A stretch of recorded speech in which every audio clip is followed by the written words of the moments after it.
Mosqueda-san. I'm presenting my stakeholder video proposal for Brandman University for my clinical scholarly project, Understanding Glycemic Control for Diabetic Patients Impacts Compliance During the End-of-Life Care. The goal of the study is to gather data from hospice diabetic patients with their compliance with their glycemic control and its impacts during the end of life. It's also to make a protocols that can be used by the hospice company to manage diabetic patients. Hospice is not only a job for me, but it's also a calling. I believe that giving a voice with hospice patients makes a difference not only to the patients but the family as well. My target population is hospice elderly patients with diabetes mellitus from age 60 to 99 years old with no race preference and gender. This study will be conducted in LA and San Bernardino respectively.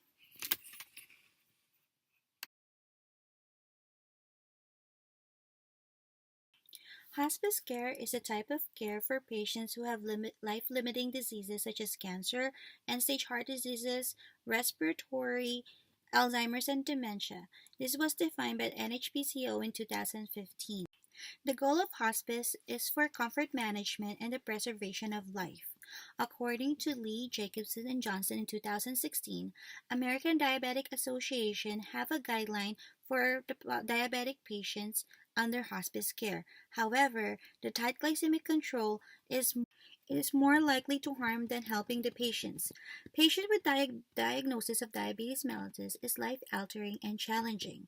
According to Joyner in 2013, the philosophy of hospice is comfort management and less invasive methods and non-aggressive ways may be a challenge for any diabetic hospice patient to grasp initially. The Kolkhuba's theory of comfort. According to Kolkhuba, Tilton, and Drouin in 2006, the comfort theory not only encompasses the physical, emotional, or psychosocial aspect, but the holistic approach to it. Since Kolkhuba's theory approached the congruent with the mission and values of hospice, I chose to use this for my theoretical foundation. The health belief model, according to Jones and Bartlett Publisher LLC in 2016, it is a model of behavior where perceptions of beliefs by individuals about a disease or condition and the interventions available to decrease the incidence.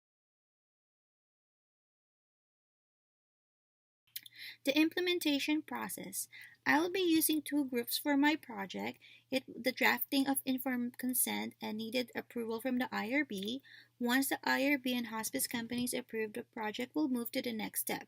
The first group will be following strict glycemic control where A1C will be checked and blood sugar checked per MD orders. The second panel will not support the less glycemic control or not going to be followed where A1C is not included and less blood sugar monitoring and patient education of expectation with end of life and symptom management will be applied. Surveys will be done pre and post within the 3 months. The collection of blood sugar results every 2 weeks and A1C will be drawn once in the 3 months unless indicated by the attending MD. And using the results of these surveys and also with this data, we're going to be drafting the protocols and present it to the board or the hospice administrators for review and approval. The stakeholders and educational needs. First, we're going to be discussing the hospice diabetic patients. Every patient has their perceptions, their definitions of quality of life. The fear of being under hospice, mostly some of you, is undeniable. And as part of the hospice team, I acknowledge and that I want you to know that we are here for you, guide you with your condition and expectation with your care. My project is challenging because managing your glycemic control has been part of your life and something you know you are in control of. However, there are events during this process that tight sugar control will not be necessary and will cause more discomfort than helping you with this condition. I cannot promise that it will be alright. However, I can only tell you that it will give you and your loved ones some direction and what is going to happen and what is going needs to be done. For hospice administrators, as we know, diabetes patients under hospice care are one of the main issues that the companies are facing. At present, we don't have any protocols to follow to manage the patients, and the financial burden that we are facing due to certain complications and medication changes, not to mention the ethical issues with the family that the staff is having a hard time addressing. My CSP project will give guidance to the nursing staff and family, ease the financial burden with additional labs orders, and increase compliance and satisfaction with diabetic patients and family. For the nursing staff, the challenge of handling diabetic hospice patients is undeniable.